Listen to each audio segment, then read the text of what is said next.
All right, so hello, Steven. How are you today? Wonderful, thank you, Alex. How are you? I'm great. Merry Christmas, Happy New Year, and Christmas, Happy New thank Year. you very much for your agreeing to give us another interview. But as usual, it's a Christmas music quiz. Please listen to music.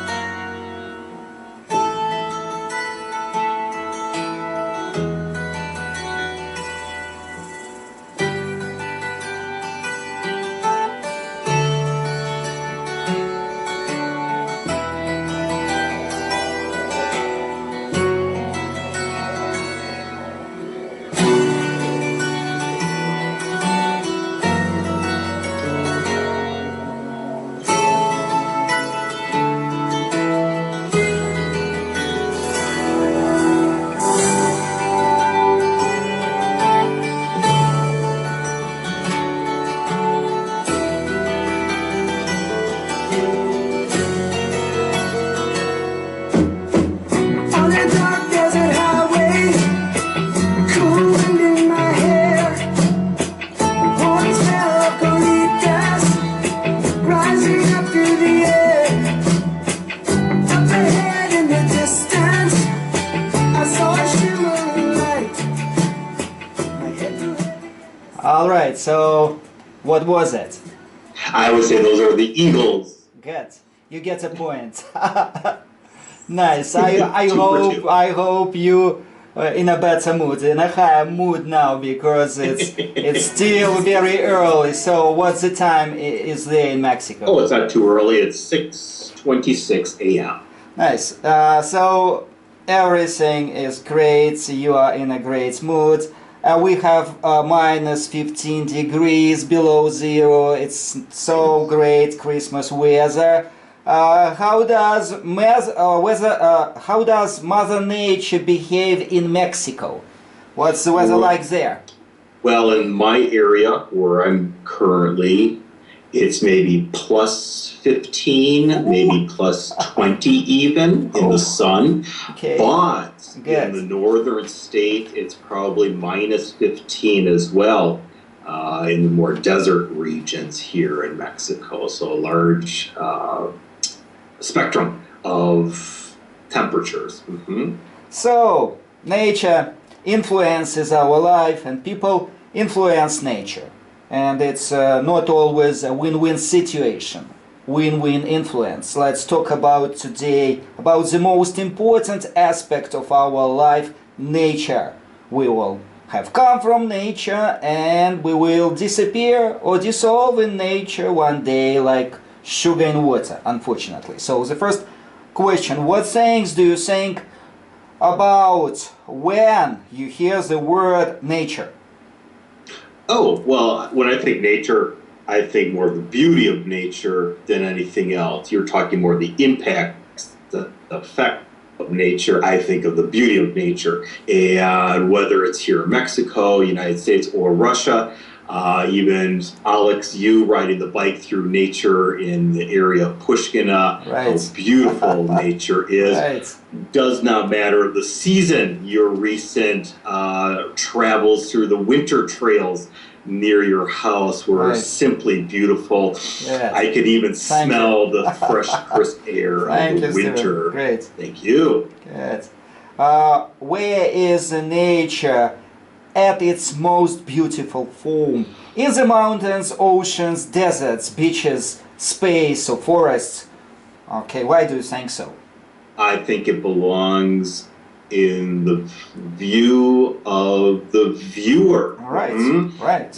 I love the mountains. Mm. Other people love Ooh. the desert. Some Ooh. people need to be near the ocean. Okay, So I think it depends on who is actually looking at nature and their interpretation, their own feelings. Like art, nature is art and art is nature. So I think it depends on the individual. beautiful, beautiful answer, but why mountains? Tell us I more. don't know. Something majestic about the mountains. Something seeing the history of this planet through the development of the mountains. Maybe something so far in the distance, and yet it still is touchable, so Okay. to speak. You can actually get to them Okay. and appreciate their beauty. All right. So, how much nature is there where you live? You live in the north of the states, and you live in the center of Mexico. So, tell us about these two places. Right. Unfortunately, in my point of view, where I live is in the heart of a big city, so I don't see much of nature per se. But we're not far from what's called the Sierra Gordas, excuse me, and that is one of the more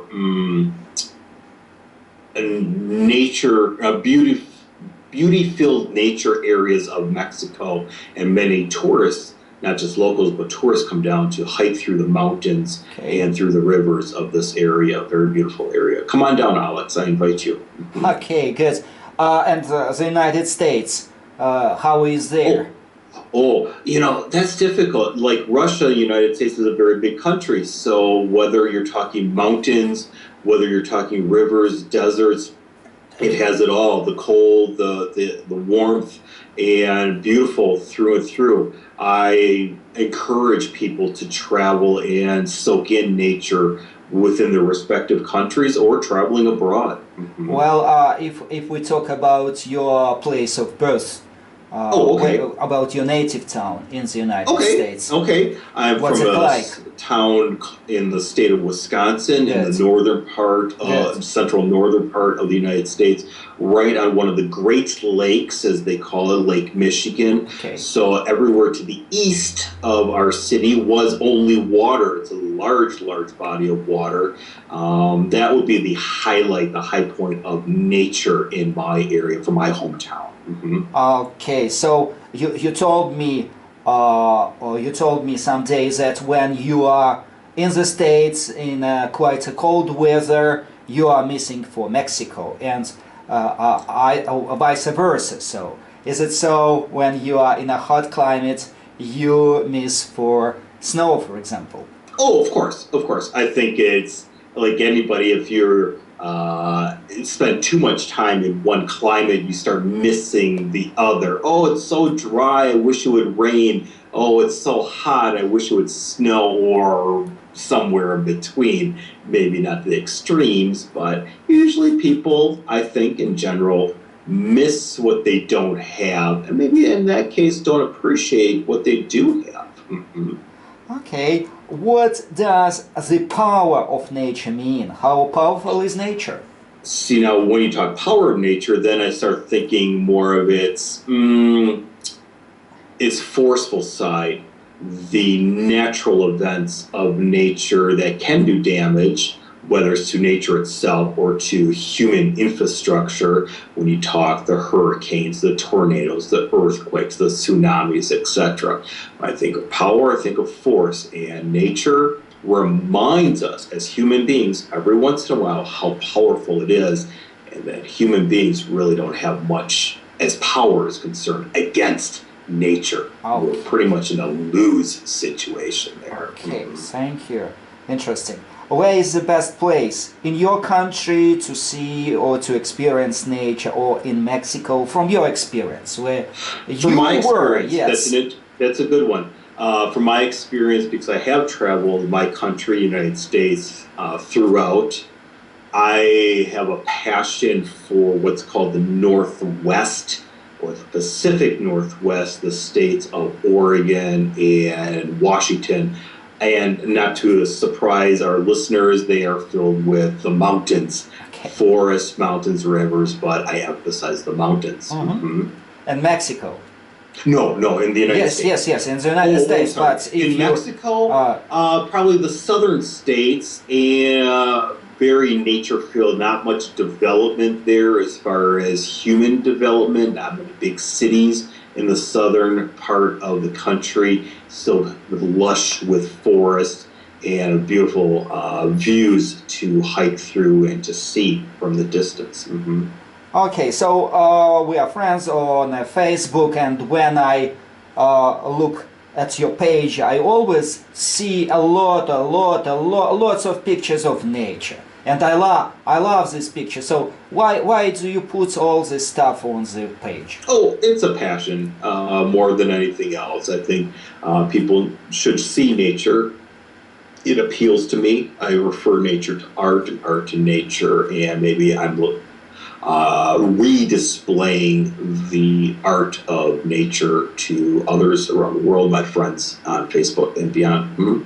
Okay, so you are getting a master's degree at university, and you know the system of education of the United States. How much is it important to teach, to be careful for nature from the university curriculum or from the school curriculum in the United States? Do you teach how to behave with nature? Well, I think, okay, I need to separate that because Yes. I think that it might depend on the degree you're seeking. Okay. With me, it's in geography, and Okay. geography goes hand in hand with environmental resources, Okay. environmental sciences. Good. So for me, it goes hand in hand. It's a part of what I'm studying. So in turn, yes, I would emphasize and teach the importance of nature, keeping nature clean, the recycling of nature, so to speak. And I would put this emphasis not only at the collegiate level, but any level, even before kindergarten. I think people, parents who teach their children the importance of nature and how to appreciate it. Mm-hmm. Okay, so still I think you are a kind of expert in this field, and so usually we do predictions at the beginning of the year, but I would ask you to predict in a further time, in a long time, in 15 years from now, how different do you think the nature would be like? Your prediction? Ooh, that's a tough one, Alex. Yes. You're hitting Yes. a time frame that's interesting because I think man's or human beings' impact on nature is going to get a little bit worse before it improves. I think in the education systems throughout the world, we're improving our relationship with nature. But before that happens and before that generation becomes adults and can have a positive impact on nature, I think it's still going to be on the decline in the near future. But 15 years from now, that next generation will appreciate nature more and we'll start improving our relationship at that point. So. Okay, great. That's great. You give us an optimistic prediction. So let's go to the last part of our interview. We usually listen to a part from the novel by Bulgakov, The Master and Margarita, and no exception this time. But to connect our previous topic, I would say that there is a very important definition of the word nature. It's a nature of a human being. What is inside of his or her soul and heart. It could be mean or generous or envious. Let's listen to the part from the novel where a bartender from buffet in a variety show goes to the devil. He goes to the devil because the devil and his entourage, his assistants, went to the variety show in Moscow to look at people, what kind of nature of these Muscovites is. So they went to the variety show and devil's assistants gave a lot of tricks. For example, from the ceiling of the variety show fell a lot of banknotes and people took them, but later these banknotes turned into pieces of paper, and he invited all women in the variety show to change their old clothes into new ones, and after the show was finished, some of the women were practically naked in the streets, wearing only underwear. So such kind of tricks. And this man from a buffet, he was so disappointed because some people paid, for example, for sandwiches, these fake banknotes, which turned into pieces of paper, and he went to devil to ask him turn these pieces of paper back into another banknote. So let's listen to this part of this story. Thank you, Stephen, and Thank you. good. When he entered the room he had been invited into, the bartender was so struck by the furnishings that he forgot why he had come. Streaming through the large stained glass windows, the whim of the jeweler's wife who had vanished without a trace, was an extraordinary light, similar to the light in a church. Wood was burning in the huge old-fashioned fireplace despite the hot spring day.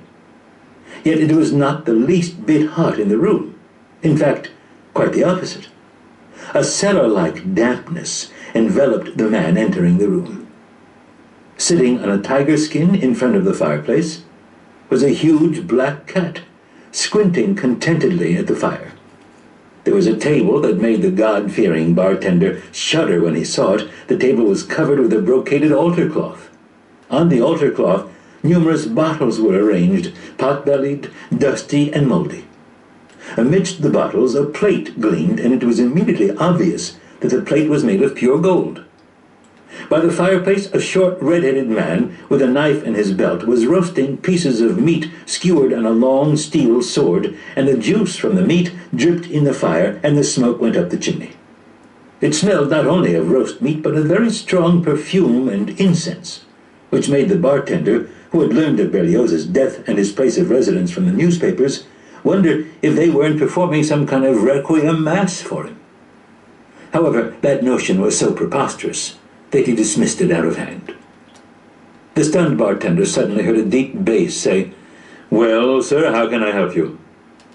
There, in the shadows, was the one whom the bartender needed to see. The black magician lay sprawled on an immense couch that was low to the floor and strewn with pillows.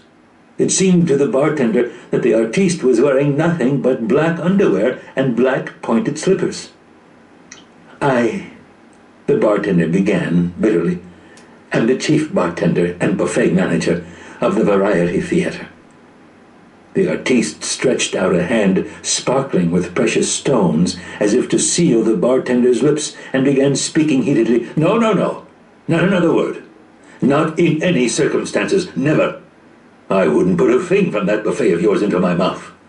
I, most venerable sir, passed your counter yesterday, and I still can't forget the sturgeon and the brinza cheese. My good man, brinza isn't supposed to be green. Someone must have deceived you. It's supposed to be white. And that tea, it's dishwater. With my own eyes, I saw some sloppy girl pour unboiled water out of a pail into your huge samovar, yet they continued pouring tea from it anyway. No, my dear fellow, that's not the way to do things. Excuse me, began Andrei Fokich, stunned by this sudden attack. But I didn't come about that. The sturgeon's not the issue. How can it not be the issue if it's spoiled? They sent us sturgeon that's second grade fresh, said the bartender. Dear fellow, that's absurd. What's absurd? Second grade fresh, that's absurd. Freshness comes in only one grade, first grade, and that's it. And if the sturgeon's second grade fresh, that means it's rotten. Excuse me, the bartender said once again, not knowing how to escape the artiste's tongue-lashing. I cannot excuse you, the latter said firmly. But I didn't come about that, said the bartender, now completely at a loss. You didn't? The foreign magician asked in amazement. What was it then that brought you here? If my memory doesn't deceive me, I've known only one other person in your line of work, and that was a lady settler. But that was long before you were even born. However, I'm glad you've come. Azazello, a stool for the bar manager. The one roasting the meat turned around, terrifying the bartender with his fang, and deftly handed him one of the low, dark oak stools. There was nothing else in the room to sit on. "Thank you very much," said the bartender, lowering himself onto the stool, the back leg of which then caved in with a crash. The bartender let out a groan and hit his rump painfully against the floor. As he fell, his leg upset another stool nearby, spilling a full glass of red wine all over his trousers. The artiste exclaimed, "Oops, did you hurt yourself?" Azazello helped the bartender get up and offered him another seat. In a grief-stricken voice, the bartender refused his host's suggestion that he remove his trousers and dry them in front of the fire. Feeling extremely uncomfortable in his wet underwear and clothes, he sat down gingerly on the other stool. "I love sitting low to the ground," said the artiste, "because then falling off isn't so dangerous. Now then, we were talking about the sturgeon, were we not? My dear fellow, freshness, freshness, and more freshness. That should be every buffet manager's motto. Yes, well, wouldn't you like to have a taste?" Here, in the crimson glow of the fireplace, a sword flashed in front of the bartender, and Azazello put a sizzling piece of meat on a gold platter. He sprinkled it with lemon juice and handed the bartender a two-pronged gold fork. "Thank you very much, but I—" No, try it." Out of politeness, the bartender put a piece in his mouth and realized immediately that he was eating something that was truly very fresh and, what's more, unusually tasty. But even so, as the bartender chewed the fragrant, succulent meat, he almost choked and fell a second time. A large, dark bird flew in from the adjoining room, softly brushing its wing against the bartender's bald head. Alighting on the mantelpiece, next to the clock, it turned out to be an owl. "Oh, my God," thought Andrei Fokich, who, like all bartenders, was nervous and edgy. "This is some apartment. A glass of wine? White? Red? Which imported wine do you prefer this hour?" "Thank you, but I don't drink." "How unfortunate. How about a game of dice? Or do you like some other games? Dominoes? Cards?" "I don't play," replied the already weary bartender. "That's the limit," concluded the host. "There is, if you